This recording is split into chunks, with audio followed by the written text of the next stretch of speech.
आलो फिरासाठी, म्हणजे रूमवर नेलं, बॅग ठेवल्या. तर आता हाकू केलं, दाल भात खाऊन निघालो. हा पा काय म्हणते, नागपूर हो का म्हणते. हा वाटत नाही बाई, बात तो सही है. का बाई डिफरंट का? डिफरंट काही नाही. आम्ही वरळी पैदल नाही, वरळी उलट गाडीने जात होतो आम्ही. आम्ही पायदल इथून राहिलो. आद्याची सगळी कृपा आमच्यावर. आद्याची कृपा खूप आहे आमच्यावर. हे बघा, त्यांची एवढी कृपा आहे का आम्हाला पायदळ हिंडा लागत आहे. चूतिया बनाया तुमको. सांगासाठी एवढ्या सांगून देते गोष्टी तो काही करत नाही, काही नाही. आता आम्हाला रूमवर बोर होत होतं म्हणून गाडी पण ठेवली नाही भाई त्यानं. आता काय म्हणावं. अरे त्याला हा, तर त्यांना एवढं समजत नाही का. रापशील तुमसे ना हो पाएगा. अबे आद्याला एवढं समजायला पाहिजे. मित्र येत आहे तर गाडी ठेवावं. गाडी ठेवा कम से कम. ते पण नाही, तेही नाही, कॉलेजला घेऊन जाते. एक दिवसाची तर गोष्ट आहे.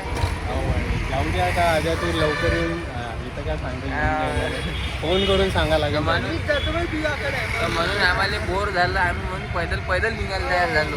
मॉलमध्ये चाललो आता आम्ही. पायदळ फिरू राहिलो आम्ही आता. काही गाडी नाही आहे, स्कूटी बिटी दुसऱ्याच्या होय, आमच्या न होय.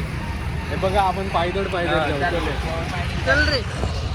चल बस. रुलाएगा क्या?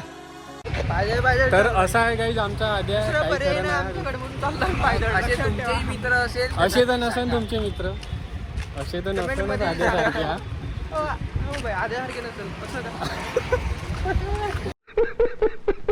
आद्या व्हिडिओ पाहिजे बम नाही का सुनवण आपल्याला ना. आद्या व्हिडिओ बी पाहिजे तरी गाडी तर दोन ठेवायची हप्त्यावर कम से पाहिजे कम. ना. हो मॅडम. हा, दहा गाडी पाच- तर ठेवायची पण झालं कम से कम. बाई, एका दिवसासाठी त्याला गाडी नाही ठेवत, काही नाही ठेवत, साला पायदळ हिंडा लागत आहे बाई. करेंगे आप ये करेंगे आप वो करेंगे ये करेंगे वो करेंगे जाऊ दे. इथं राणे खूप फ्रस्ट्रेटेड झालाय. एवढा फ्रस्ट्रेशन काढताय तू व्लॉग मध्ये, त्याचं तुम्हाला फ्रस्ट्रेशन होऊन जाईल पाहणाऱ्याले. लिहून जाल तुम्ही म्हणून. साला आम्ही स्वतःच पैदल चालून राहिलो असं वाटतंय म्हणून. रिलेट करून टाकून ते रिलेट. हो ना. त्याला काय, आम्ही मॉलमध्ये जातो. आहे कुठं बघ. तो गाव तिकडे आहे. तो अरे मागी आग. तर आता ॲक्सिडेंट होता तर वाटला तर मी बंद करतो. डायरेक्ट मॉल दाखवतो तुम्हाला.